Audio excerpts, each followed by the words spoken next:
여러분, 성경에서 하나님께서 선택하셔서 하나님의 일을 하게 하시는 사람들은요, 거의 대부분 보잘것 없는 사람이라는 걸 여러분 기억하셔야 됩니다.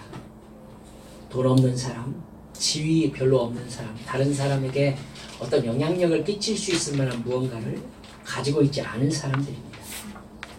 그것이 아브라함 때부터 시작된 성경의 전통이라고 할 수 있습니다. 야곱은 여러분 성경 읽고 계시겠지만 완전히 여러분 삼촌 라반의 집에 갔을 때부터 맨몸뚱이로 몸으로 시작한 사람입니다. 요셉은 애굽의 총리 대신이라고 우리들이 축복의 상징으로 여기고 있지만 천만의 말씀이요, 10년 동안 그는 감옥에서 치욕스러운 죄명을 가지고 감옥살이를 했었던 사람입니다. 모세가 하나님께 부름받을 때에는요 80살의 양치기였습니다. 모세를 통해서 가나안에 들어간 이스라엘 민족 자체가 노예 민족이었다는 것을 여러분 기억하셔야 됩니다. 그 후에 사사시대에 하나님께 쓰임받은 사사들 역시 돈도 권력도 없는 아주 평범한 사람들 뿐이었습니다. 사무엘의 어머니 한나도 인간적으로 어쩔 수 없는 불가능을 가진 사람들이었어요. 여러분, 저는 사무엘 어렸을 적을 생각해 보면은 참 힘들었겠다라고 생각합니다. 사무엘은 고아가 아니에요. 하지만 고아처럼 자랐어요. 그렇죠? 젖되자마자 엘리 제사장에게 보내줘서 거의 1년에 한 번 정도 부모를 만났습니다. 자기가 부모가 있는 겁니까? 없는 겁니까? 집이 어디였습니까? 성소였습니다. 여러분 행복했을 거라고 생각합니까? 그렇게 살고 싶으십니까? 그래서 사무엘의 아들들이 이스라엘에서 그렇게 모범적인 어떤 신앙의 위인으로 자라지 못하는 걸 볼 수 있습니다. 사무엘의 인간적인 약점이에요. 자기가 어린 시절을 그렇게 보냈으니까 자기 아들들을 심하게 혼내면서 말씀으로 교육을 못 시키는 거예요. 제대로 못 배우는 거죠. 그래서 결국 사무엘을 이어서 둘 다 사사직분의 일을 하기 시작했지만은 이스라엘 백성들이 결국 사무엘에게 뭐라고 합니까? 당신의 아들들은 당신과 같지 못합니다. 우리가 왕을 세우도록 해주십시오. 해서 결국 왕정으로 넘어가는 기점이 되는 게 사무엘과 사무엘의 아들들의 잘못입니다. 어쩔 수 없는 인간적인 약점이 있는 것이죠. 한나 어떻습니까? 아들이 없는, 하나님께서 돌봐주시지 않으면은 자기의 인생을 의탁할 곳이 없는 여인이었습니다. 그러니까 하나님의 사람들은요, 인간들에게 인정받을 수 없는 요소들을 반드시 가지고 있습니다. 야곱은 별로 의미 없는 둘째 아들 출신인 거 아시죠? 둘째 아들은요, 이스라엘, 그러니까 근동의 어떤 집안 전통으로 보면은 정말로 별 볼 일 없는 존재가 둘째 아들이에요. 첫째 아들에게 아버지 재산의 거의 3분의 2가 넘어갑니다. 나머지 재산으로 나머지 아들들이 나눠 가져요. 여러분, 그 뒤로도요, 이스라엘의 역사는 둘째를 중심으로 중요한 일들이 일어나는 걸 볼 수 있습니다. 에브라임은 요셉의 둘째 아들입니다. 그렇죠? 하지만 이 에브라임을 통해서 이스라엘이 가장 강력한 영향력을 끼치는 사람들로 이렇게 민족이 자라나는 걸 볼 수 있습니다. 그래서 여러분 뒤에 선지서를 들어가 보면은 하나님께서 북이스라엘을 부를 때 뭐라고 합니까? 에브라임이여 에브라임이여 이렇게 부릅니다. 북이스라엘. 남유다는 유다족 속으로 돼 있기 때문에 그냥 유다야 라고 얘기를 하면 되는데 북이스라엘은 나머지 멸집하잖아요. 그런데 에브라임아 이렇게 부릅니다. 그 정도로 에브라임의 영향력이 강했다는 뜻이요. 너는 담장 너머로 뻗은 나무, 뭐 우리가 찬양했었듯이 그 지파가 에브라임 지파입니다. 에브라임 지파. 둘째 아들이죠. 다윗은요. 이세의 막내 아들입니다. 막내 아들. 하나님께서 하나님의 존재와 사랑과 능력을 나타내는 동역자를 세우실 때 하나님은 언제나 스스로 뭔가 의미 있는 일을 할 수 없는 사람들, 그런 사람들을 선택하시는 경향이 있으십니다. 이유가 뭘까요? 여러분, 하나님은요, 인간이 찾아서 찾아지는 존재가 아닙니다. 하나님은 당신이 당신 스스로를 계시하실 때라야만이 인간이 하나님을 인지할 수 있어요.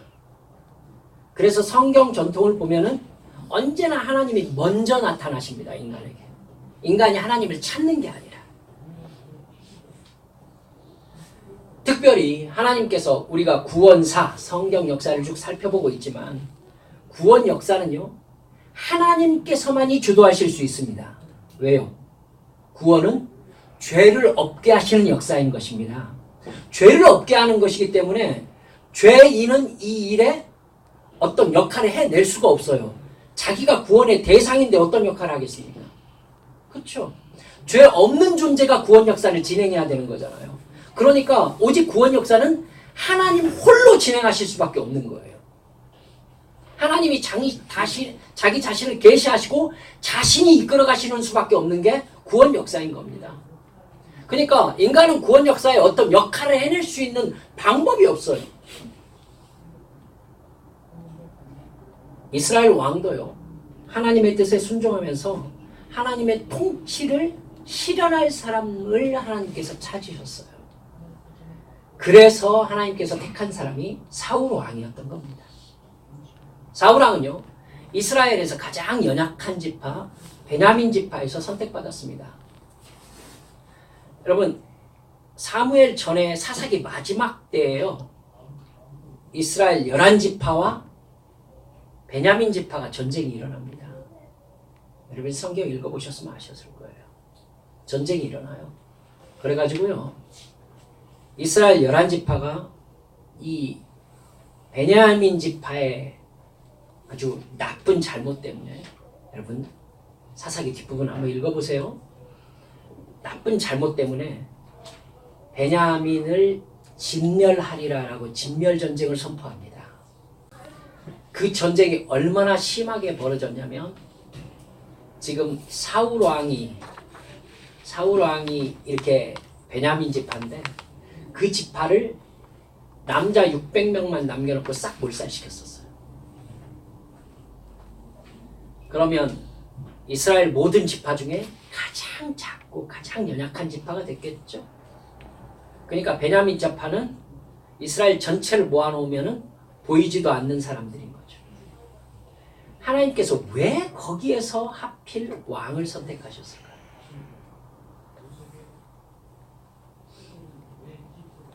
이스라엘 왕은 자기 뜻대로 이스라엘을 다스리는 사람이 아닙니다. 스스로 권력을 차지한 왕이 아니라 하나님의 통치를 실현할 위임 왕인 거예요. 하나님께서 이스라엘을 실제로 다스리는 왕이셨으니까요. 하나님은 자기 왕권을 세워가지고 국민들을 또 나라들을 소유할 그런 왕을 세운 게 아니에요. 하나님의 통치를 대리할 왕을 세우신 거예요. 그래서 보이는 왕이 있지만 여전히 이스라엘의 왕은 하나님이셔야 했단 말입니다. 그러니까 이스라엘 왕에게 요구되는 가장 중요한 조건은 뭐냐면은 나라를 다스리는 정치적 능력이 아니라 순종하는 신앙이었던 것이죠. 여러분 사울에게 하나님께서 그걸 바라셨어요. 아니나 다를까 사울은 맨 처음 세움받았을 때 다른 사람 앞에 나가가지고 말하거나 이런 걸 잘 못하는 사람이었기 때문에 성품이. 그래서 사람들이 왕을 찾을 때 수레 사이에 숨었다고 성경에 나와요. 그가 어디 있느냐? 숨었다고. 겸손했던 사람입니다. 처음에. 그렇게 부름받은 그런 하나님의 일꾼이 자기 욕심을 품고 이 하나님의 왕권을 가지려고 할 때 이제 문제가 발생했던 거예요.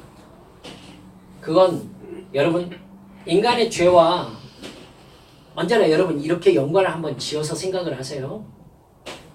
사울의 이 마음, 즉 하나님의 왕권을 가져서 자기 것으로 만들려고 하는 그러한 죄악은요, 언제나 선악과를 따먹은 죄의 종류와 바로 연결됩니다. 이해가 가시죠? 마치 선악과를 따먹고 하나님처럼 되려고 했을 때 인간에게 죽음이 적용되었던 것처럼 하나님의 권력, 즉 하나님의 지배권을 인간이 가져가려고 했을 때 그에게 따라가는 것은 하나님의 권력이 아니라 죽음이에요. 사울은 자기가 왕이 되고 싶었어요. 하나님의 지시 없이는 아무것도 할 수 없는 그러한 위임왕이 싫었어요. 더구나 하나님이 연약한 베냐민 지파에서 자기를 선택하셨다는 것에 대해서 하나님의 마음을 읽을 줄 알았어야 되는데 그렇지 않아도 서러운 요따만한 지파, 여기에서 내가 왕이 되었으니 내 지파를 중심으로 권력을 재편하겠다라는 생각을 가진 거죠. 여러분 나중에 다윗이 왕이 되었을 때 베냐민 지파의 세력을 누르기 위해서 상당히 고생하는 거 볼 수 있습니다. 그래서 베냐민 지파, 즉 사울 시대 때에 강하게 일어났던 베냐민 지파의 세력을 솔로몬 시대에 가서야 온전히 눌러요. 사울이 그렇게 정치적인 욕망을 가졌었어요. 그래서 사울은 이스라엘의 왕인 하나님을 제거하고 자기 스스로 존재하려고 한 것입니다. 사울이 처음 블레셋과 전쟁할 때 사무엘을 기다리지 않고 자기가 번제를 드리죠. 이게 첫 범죄였어요. 이때 사울의 욕망이 드러난 겁니다. 이 일로요, 사무엘이 사울에게 아주 단호한 선고를 합니다. 하나님께서 당신을 왕위에서 패하셨습니다. 여러분 왕이 된 지 얼마 안 됐거든요. 얼마 안 됐어요. 그리고 처음 잘못이에요 지금. 근데 사무엘이 사울에게 하나님께서 당신에게서 왕권을 거두어서 당신보다 나은 이웃에게 줄 것입니다. 이렇게 바로 선고해버려요. 처음 잘못인데 너무한 거 아닌가 이런 생각 솔직히 듭니다. 그 후로요, 바로 이스라엘에는 다윗이라는 소년이 등장합니다. 10대 소년이었어요. 그 다윗이 결정적으로 사울의 무능력을 드러내기 시작해요. 다윗이 충격적으로 등장했던 사건이 뭐였죠? 골리앗과의 싸움이었죠. 그때 사울도 떨고 있었어요. 사울도 떨고 있었다고요. 사울이요, 용모를 얘기할 때 이스라엘에서 성경에서 드물게 이스라엘에서 가장 준수한 사람으로 언급된 사람이 사울입니다. 그리고 그 사람이 다른 사람보다 키가 어깨 위는 더하였다 이렇게 나와 있어요. 그러니까 다른 사람 평균 키가 사울이 섰을 때 이만했다는 겁니다. 그러니까 어깨 위가 다른 사람 위에 있었으니까 다른 사람보다 한 30cm 컸다는 얘기죠. 그러면 제 키가 아니요. 여러분 사울이 키가 180 후반대를 넘었다는 얘기가 되는 거예요. 참 남자 멋있게 생겼겠다. 여러분 근데 꼬마 다윗이 등장해가지고요, 다윗이 골리앗을 죽입니다. 그리고 여러분 이건 공적인 전공이잖아요. 전쟁에서 공을 세운 거예요. 그러니까 사울은 다윗을 중용하지 않을 수 없는 정치적 입장에 처했어요. 그래가지고 별 수 없었습니다. 이스라엘의 수비대장을 맡길 수밖에 없었어요. 그래가지고 여러분 다윗이 얼마나 가는 곳마다 지혜롭게 행하였는지 그가 군대 장관 되는 것을 사울의 모든 신하가 마땅하게 여겼다고 성경에 나와 있어요. 다윗이 갑자기 확 뜨기 시작한 거예요. 사울이 죽인 자는 천천히요 다윗이 죽인 자는 만만히로다. 이걸 모든 이스라엘 백성들이 오케이 하고 받아들인 거예요. 여러분, 사울에게 이건 있을 수 없는 일이에요. 있을 수 없는. 그러니까 다윗은 생각지도 않은 생각을 사울이 하기 시작하는 거죠. 여러분, 사울은 즉시 다윗을 죽여 없애려고 마음먹습니다. 아시죠? 즉시 죽여 없애려고 해요. 그래서 어떻게 하면 얘를 합법적으로 죽일까 하면서 전쟁에 자꾸 내보냈어요. 근데 다윗은 단 한 번도 지지 않았어요. 단 한 번도 안 졌어요. 나중에는 진짜 다윗을 잡아 죽이려고 어떻게 하면 왕의 사위가 될 수 있다라고까지 꼬셔가지고 막 이렇게 했는데 그거 다 완수했어요. 알 수 없는 인간이었죠. 여러분, 사울의 관심은요 오직 자기의 왕권밖에 없어요. 사무엘이 죽습니다. 사무엘이 죽은 다음에 사울은 더 자유로워지죠. 근데 사무엘이 죽기 전에 자기에게 했던 말 가슴속에 깊이 남아있죠. 왕이시여, 하나님께서 당신보다 더 나은 자에게 왕권을 주셨습니다. 당신은 왕에서 폐위될 것입니다. 여러분, 사울이 볼 때 누구예요? 다윗이에요. 그러니까 사울이 심지어 블레셋과의 전쟁 상황을 놓고도 다윗을 쫓아가지고 죽이려고 한 거 당연한 겁니다. 하나님의 왕권을 자기 것으로 만들기 위해서 사울은 온 인생을 다 보내는 삶을 살았습니다. 여러분, 사울이 이거에 미쳤다는 것을 어디에서 알 수 있느냐면, 여러분, 다윗이 나중에 도망가잖아요. 도망가면서 노브로 가요. 노브로 가서 제사장을 만납니다. 제사장에게 먹을 걸 달라고 그러죠. 배고프니까. 그러니까 성소에 있던 진설병 그걸 줍니다. 네가 정결한 상태면 내가 주리라. 괜찮습니다 해서 이렇게 받아갑니다. 혹시 무기로 쓸만한 게 없습니까? 그러니까 뭐 줘요? 그것까지는 생각이 안 나시는구나. 네, 골리앗의 칼이 거기에 보관되어 있었어요. 골리앗의 칼이 보관되어 있습니다. 그러니까 다윗이 그것보다 좋은 게 없습니다. 저한테 주십시오. 해가지고 그걸 가져가요. 근데 이 소식이 사울한테 들어간다. 사울이요, 노브로 와요. 노비, 여러분 무슨 성이냐면은 레위인이 거하는 성이에요. 레위 지파는 자기 지역이 없잖아요. 자기 땅이 없어요. 이스라엘의 11조가 레위인의 기업인 거예요. 그러니까 그들이 살 수 있는 성을 따로따로 전 이스라엘 지역에 흩어놓고 거기에서 살게 했어요. 노비 그 중에 하나인 거예요.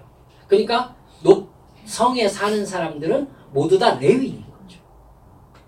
사울이 거기에 가지고 다 불러냅니다. 그러니까 사울이 얘기하죠. 여기에 다윗이 왔었느냐. 그러니까 그렇다. 그에게 어떻게 해줬느냐. 떡과 무기를 주었노라. 어찌하여 그리하였느냐. 왕이시여, 저희는 제사장입니다. 저희가 이 나라의 신하요 전쟁에 앞장서서 나아가는 선봉장 다윗을 위하여 기도해 왔던 것이 한두 번입니까? 그가 여기에 왔을 때에도 왕의 명령을 수행 중이라고 얘기했었습니다. 그러니까 사울이 이성을 잃어요. 그래가지고 높 땅에 있는 사람들을, 제사장들 85명, 85명의 제사장을 완전히 다 몰살시켜버립니다. 미친 거죠. 하나님을 완전히 적으로 삼은 거예요. 미친 거예요. 여러분, 그렇게 다윗을 쫓았지만은 다윗에게 2번 목숨을 건진받는 치욕을 당합니다. 처음에는, 지금부터 죄송합니다만, 대변을 보려고 굴에 들어갔을 때 그곳에 다윗이 있었습니다. 굴이 참 많은데도요. 다윗이 사울의 옷장을 베어가지고는 일 보고 나간 뒤에서 사울에게, 왕이시여, 난 당신의 뒤에 있었습니다. 이 옷자락을 보십시오. 자기 옷자락이 잘린 거죠. 제가 말씀드린 적 있죠. 칼이 그렇게 잘 들까 저는 생각이 듭니다. 생각이 들어요. 옷자락이 이렇게 하면은 나갈 정도로 잘 드는 칼이면 일본도도 그렇게 안 될 텐데 끝내주죠. 이게 가지고 옷자락이 잘렸어요. 여러분, 자기가 결백한다는 것을 거기에서 증명하죠. 이때 사울이 한 말이 의미심장합니다. 사무엘상 24장 20절 보면은요, 사울이 뭐라고 하느냐면, 잘 들어보세요. 보라, 나는 네가 반드시 왕이 될 것을 알고 이스라엘 나라가 네 손에 견고히 설 것을 안다. 이렇게 얘기를 해요. 사울이 지금 자기 뒤에 네가 왕이 된다. 다윗 네가 왕이 될 것이다. 라는 걸 알고 있는 거예요. 그러니까 자기가 다윗을 잡아 죽이려고 하는 이 작전이 결국 성공할 것이다? 아니요. 실패할 거라는 걸 알고 있는 거예요. 지금. 근데 그것뿐이죠. 사울은 다윗을 다시 추격합니다. 그리고 3,000명의 군사들하고 잠을 자요. 잠을 잡니다. 하나님께서 역사하셨죠. 잠을 자다가 다윗과 이제 자기 부하가 가가지고는 사울의 창과 물병을, 이건 사울 머리맡에 있는 거거든요. 사울의 창과 물병을 그냥 가지고 나옵니다. 그리고 멀리 서가지고요, 큰 소리로 그 인간들 모두 다 깨웁니다. 그리고는 왕이시여 보십시오. 내가 무엇을 들고 있습니까? 그러니까 자기 창과 자기 물병인 거예요. 지금 자기는 그냥 꽂기만 하면 죽었어요. 창 들어서 그냥 꽂기만 하면 되잖아요. 따라간 부관이 그런다고요. 왕이시여 저한테 맡기십시오. 2번 찌를 것이 없으리이다. 이래요. 왜 나를 죽이려고 합니까? 왕이 오늘 내 손에 들어왔었습니다. 나는 왕을 손대지 않았습니다. 이래요. 오늘 본문이잖아요. 사울은 21절에서 이렇게 얘기합니다. 내가 범죄하였다. 내가 어리석은 일을 하였으니 대단히 잘못되었다. 말은 심지어 오늘 본문 25절 뭐라고 하는 줄 아세요? 내 아들 다윗아 언제부터? 내 아들 다윗아 내게 복이 있을지로다. 네가 큰 일을 행하겠고 반드시 승리를 얻으리라. 누구한테서? 누구한테서 승리를 얻죠? 자기한테서 승리를 얻는데 이 사람 예언자야. 정말 알 수 없는 인물이 사울이에요. 저는 사울에 대해서 관심이 되게 많습니다. 사울은요, 다윗이 왕이 될 것도 알고 있고요. 다윗을 쫓을수록 자기 왕권이 약해진다는 것도 알고 있어요. 심지어 하나님이 자신을 버렸다는 것도 알고 있어요. 여러분, 하나님이 자기를 버렸는데 자기가 살아있어요. 이게 무슨 뜻이죠? 무슨 뜻이죠? 하나님이 자기를 버렸는데 자기가 살아있어. 회개라는 얘기잖아요. 하나님 기회를 주고 계신 거잖아요. 오늘이라는 기회. 절대로 자기가 하나님의 왕권을 뺏을 수 없어요. 그런데 그걸 알면서도 사울의 문제는 뭐예요? 회개를 안 해요. 여러분, 이게 문제예요. 왜 회개를 안 하는 거예요? 왜? 왜 회개하고 돌이키지 않죠? 우리는 사울을 보면서요, 2가지 분명한 사실을 알 수 있습니다. 첫 번째, 사람은 절대 스스로 변하지 않습니다. 여러분, 남편과 아내 같이 사시는 분들 바뀌든가요? 나를 사랑하니까 사랑의 힘으로 여러분의 남편을 바꿀 수 있든가요? 여러분이 평강공주가 되실 수 있다고 생각하세요? 여러분, 안 바뀝니다. 뭘 쳐다봐?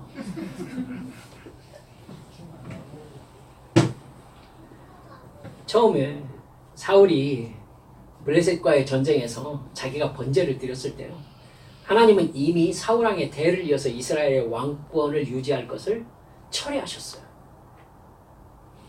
한 번의 잘못인데 너무한 것 아니냐고 이렇게 말씀드렸지만은 여러분 뒤에 사울이 행하는 것을 보면은 하나님의 결정이 절대 너무한 게 아니라는 걸 우리는 알 수 있어요. 분명히 자기가 잘못하고 있다는 것을 알고 있어요. 왕권이 자기 게 아니라 하나님 거라는 것도 알고 있어요. 왕권에 집착할수록 자기에게 고통스러운 일만 일어난다는 것도 알고 있어요. 심지어 자기 것이 아닌 왕권에 집착하자 무슨 일이 벌어집니까? 악신이 자기에게 들렸어요. 악신이. 가지고 자기가 미친 짓을 한다는 걸 알고 있었다고요. 이건 정말 빼도 박도 못하는 상황 아니에요? 다 아는 거예요. 다 아는 거. 결국 하나님께서 다음 때 왕이라면서요. 대놓고 다윗을 눈앞에 갖다 놓으셨어요. 그러니까 몰랐다는 말을 할 수가 없는 거죠. 그래서 매일매일 다윗을 잡아주려고 3,000명이나 되는 정예 부대를 이끌고 수색을 하는데요. 여러분 여따만한 나라에서요. 3,000명이 다니면서 한 사람을 수색하는데 잡히질 않는 거예요. 잡히질 않아. 어떻게 이런 일이 벌어질 수 있냐고요. 이러면 누구라도 알 수 있지 않겠어요? 이 사람은 내가 잡을 수가 없구나. 하나님이 지금 이 사람을 빼내고 계시는구나. 알 수 있을 것 같은데. 심지어 자기가 죽이려 했던 다윗이 2번이나 자기 목숨을 살려줍니다. 다시 죄송합니다만 똥 싸다가 참되다가 둘 다요. 그 일 외에는 다른 일을 할 수 없는 무기력한 상황입니다. 여러분 그 일을 할 때에는 그 일밖에 생각을 할 수가 없습니다. 다른 사람의 시선을 생각할 수가 없는 그런 상황이잖아요. 여러분. 사울은요. 자기 정예부대 앞에서요. 울면서 다윗에게 얘기했었어요. 네가 왕이 될 것을 나도 알고 있다. 울면서. 그럼 그 다윗을 잡으려고 온 사울의 신하와 부대는 뭐예요? 군대는. 사울이 앞에서 저 말을 하고 있는데 서로 정말 웃기는 상황이 돼버리는 거잖아요. 지금. 근데 사울이 변하질 않아요. 이래서 수수께끼 같은 인물이라는 겁니다. 따라서 합시다. 이것이 인간의 죄악된 본성입니다. 기억합시다. 우리 스스로 우리 자신을 바꿀 수 없습니다. 우리도 알고 있어요.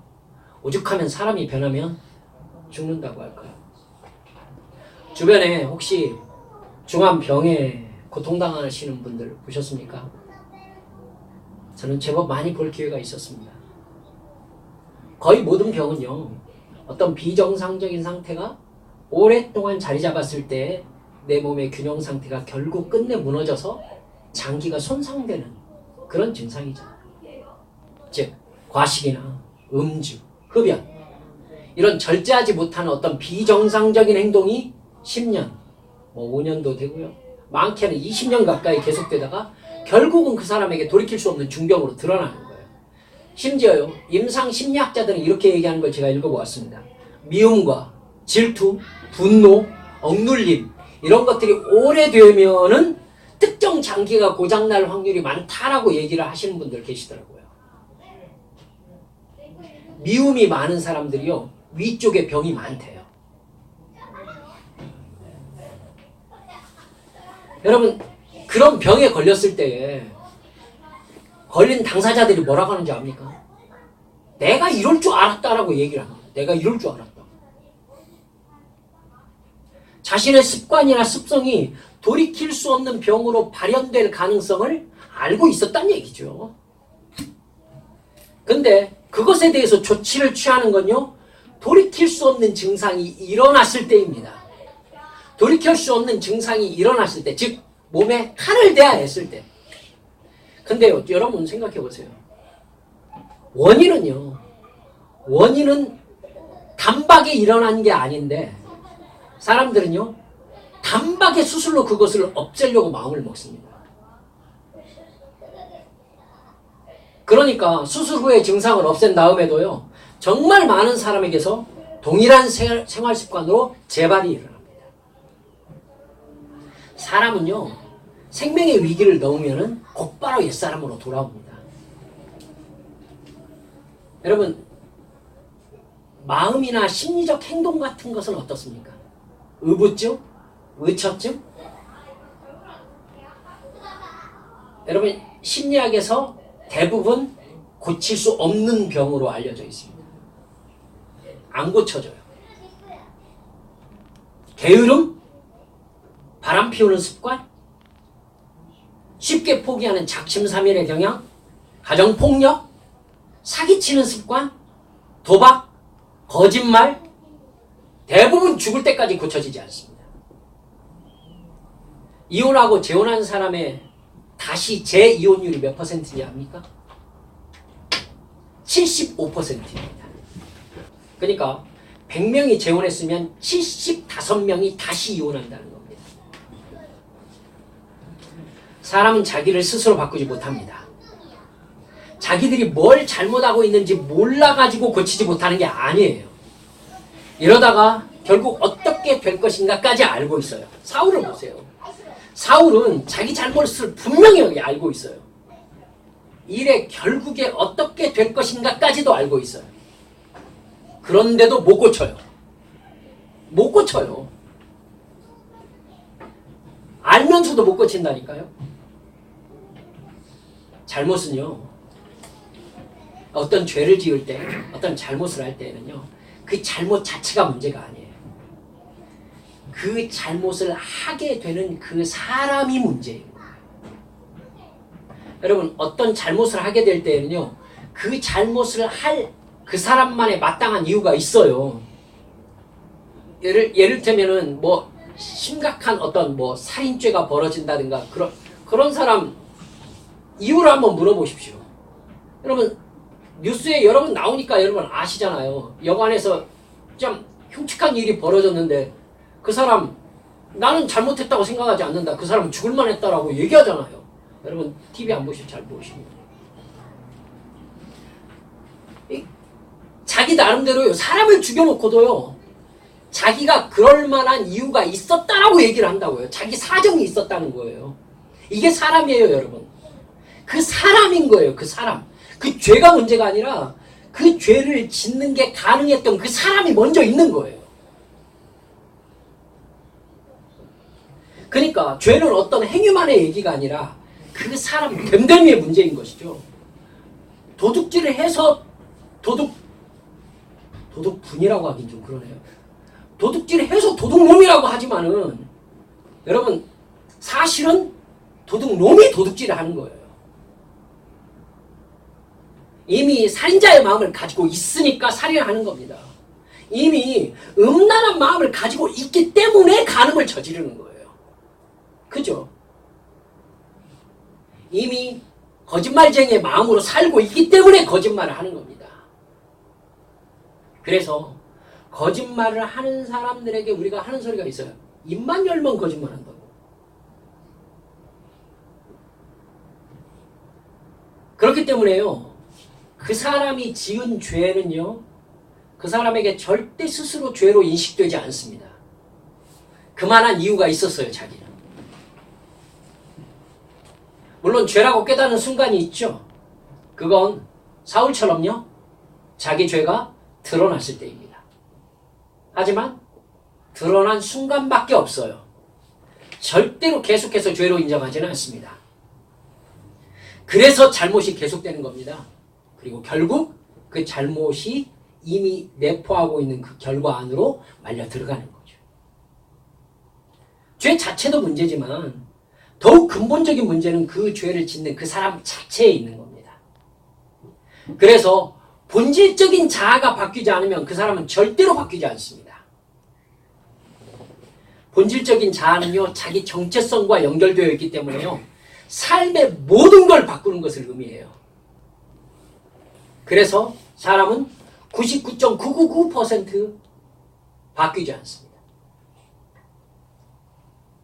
두 번째, 그래서 죄라는 것은 단 한 번도 허용해서는 안 됩니다.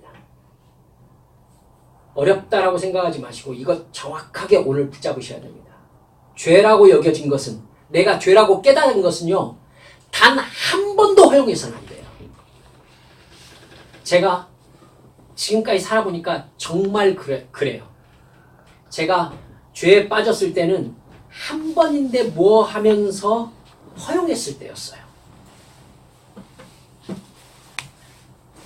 몇 번이냐가 중요한 게 아니에요. 그 죄를 지을 수 있는 그 사람 자체가 문제예요.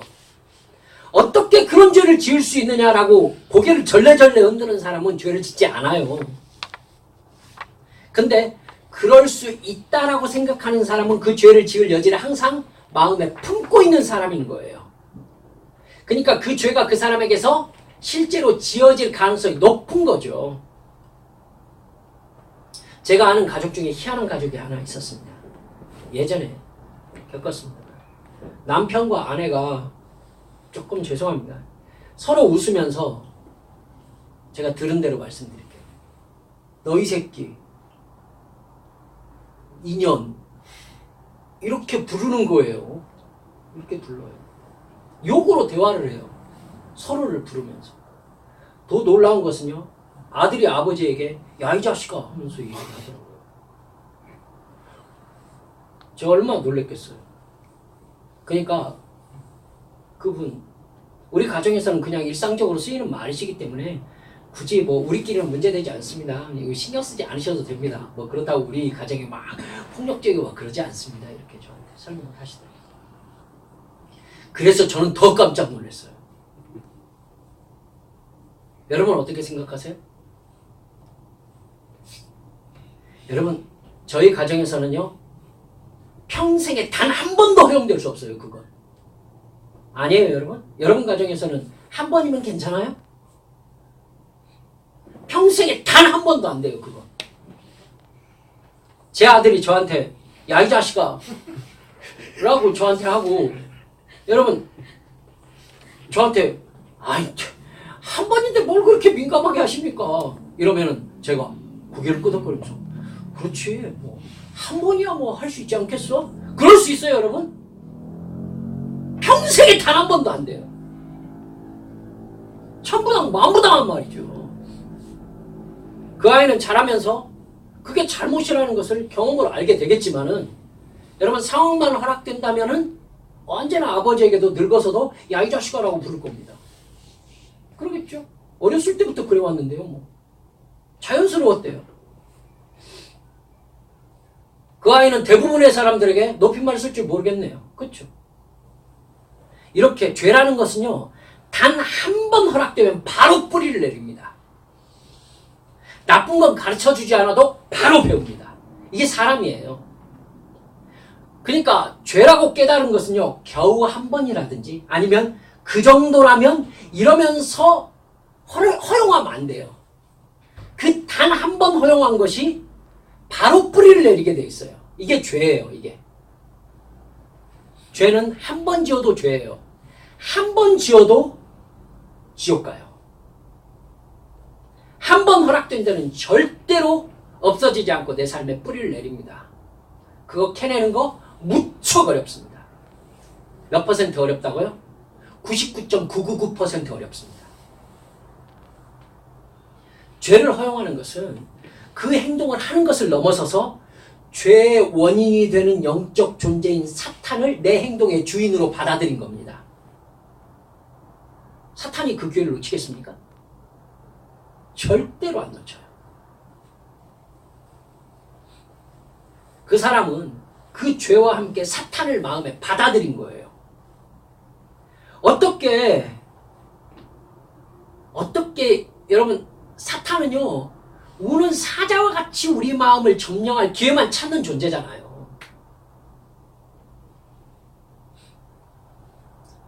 그 죄를 짓는 나 됨이 있기 때문에 그 죄의 행동만 제거하는 게 불가능하다고요.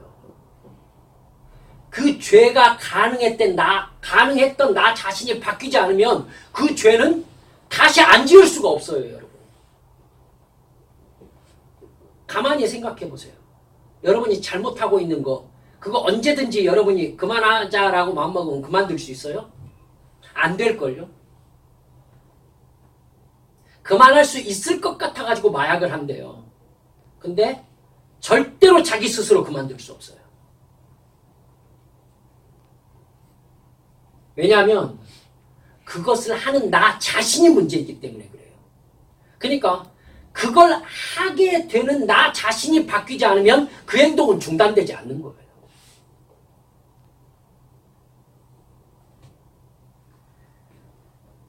여러분, 이스라엘이 왜 BC 586년에 결국 바벨론에게 멸망하고 말았어요? 포로로 끌려갔어요.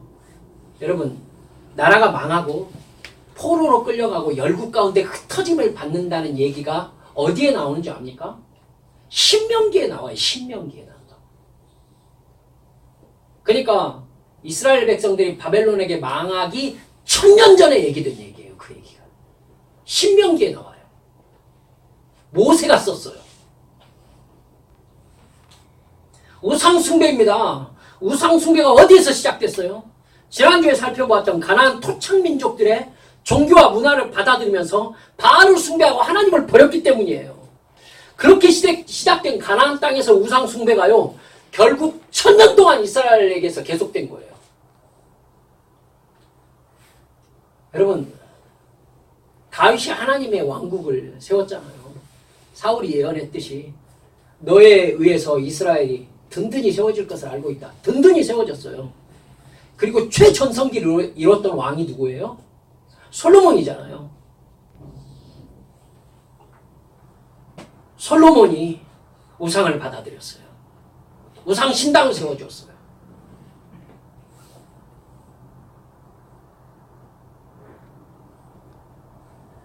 정말 하나님께 붙잡힌 바 된 왕들이요, 여러 차례 신당을 없애고 우상을 회파했습니다.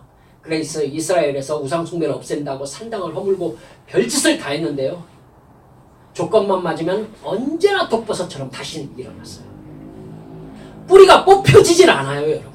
뽑혀지질 않아.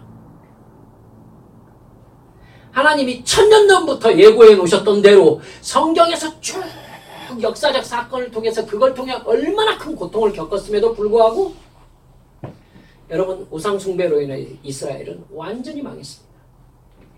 그러니까 이스라엘은 처음 그 순간에 우상 숭배를 허용해서는 안 되었다는 얘기예요. 마찬가지로요, 사울은요, 심지어 자기가 블레셋에 공격받아가지고 이 전쟁을 시작하지 못해서 자기가 여기서 죽는다 하더라도 자기가 번제를 드려서는 안 됐었어요. 그렇죠? 하나님은 사울이 번제를 드린 그 행동보다도 그가 그 행동을 하게 되어 있는 그 인간, 그 사람의 영적 상태를 보신 겁니다. 여러분, 결국 끝나버렸던 것이죠.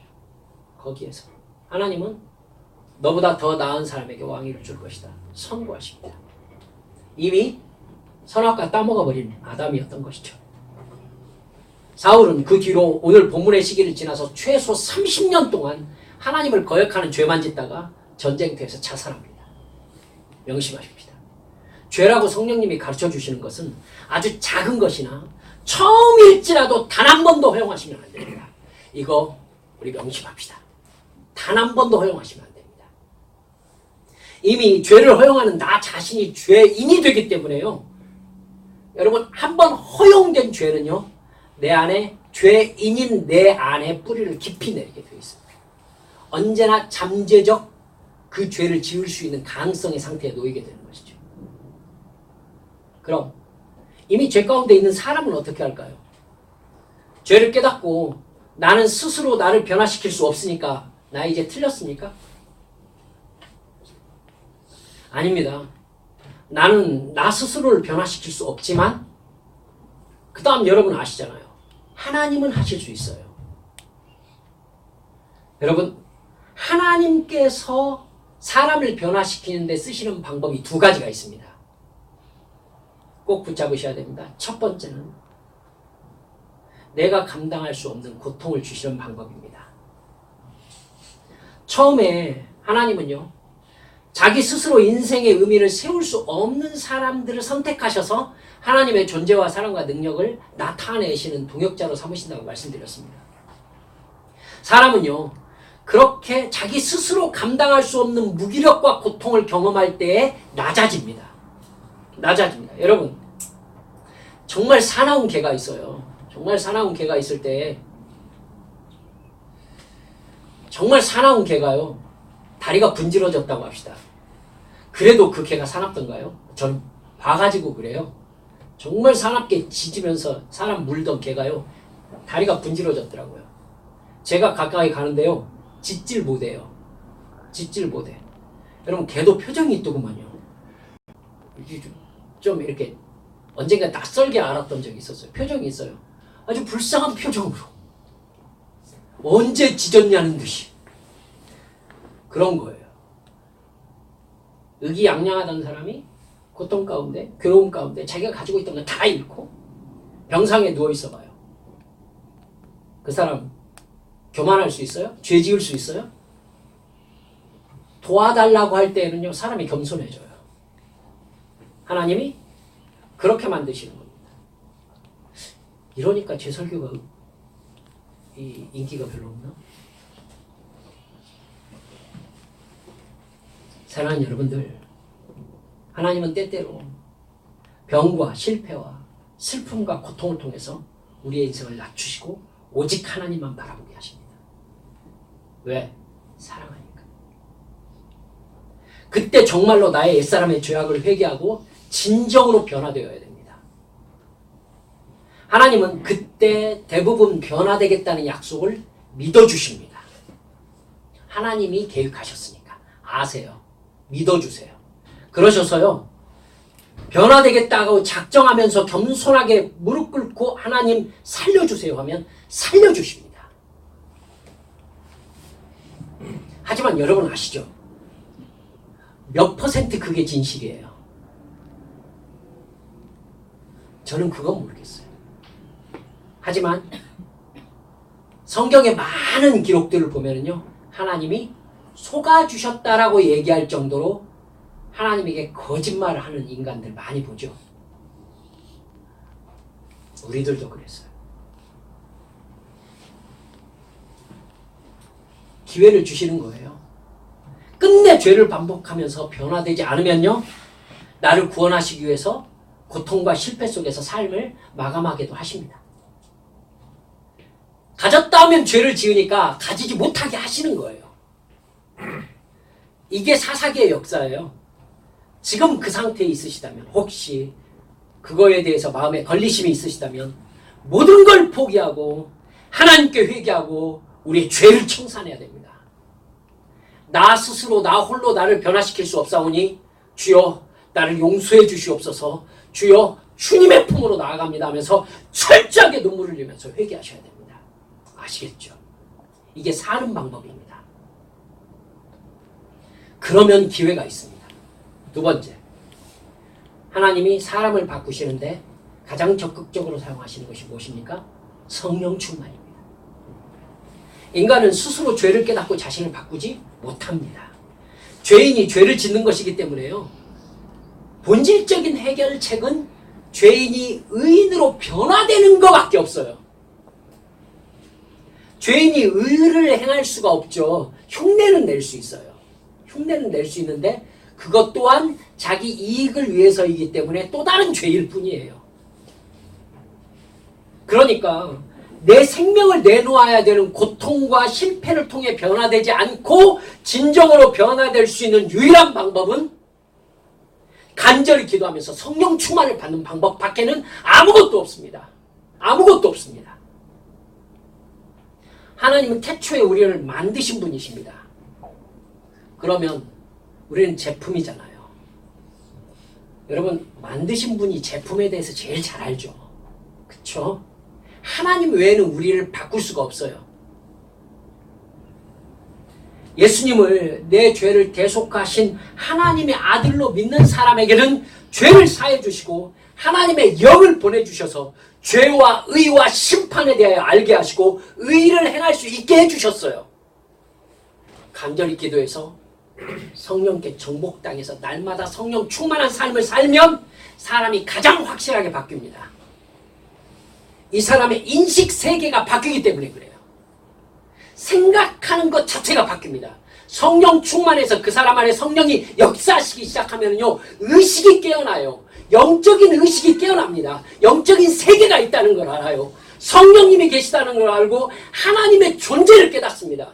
천국이 있다는 걸 알고 지옥이 있다는 걸 압니다. 지금까지 이것이 죄인 줄 심각하게 생각하지 못했었는데 이게 죄라는 게 깨달아집니다. 성령 충만 아니고는 사람은 바뀌지 않습니다.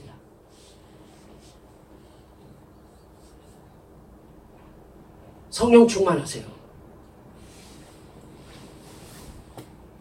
그렇게 되면 죽고 싶은 오늘이 기쁘고 행복한 날로 바뀝니다.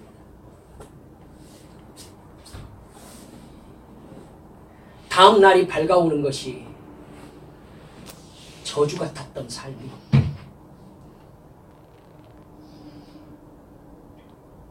날이 밝아옴을 감사하는 인생으로 바뀝니다.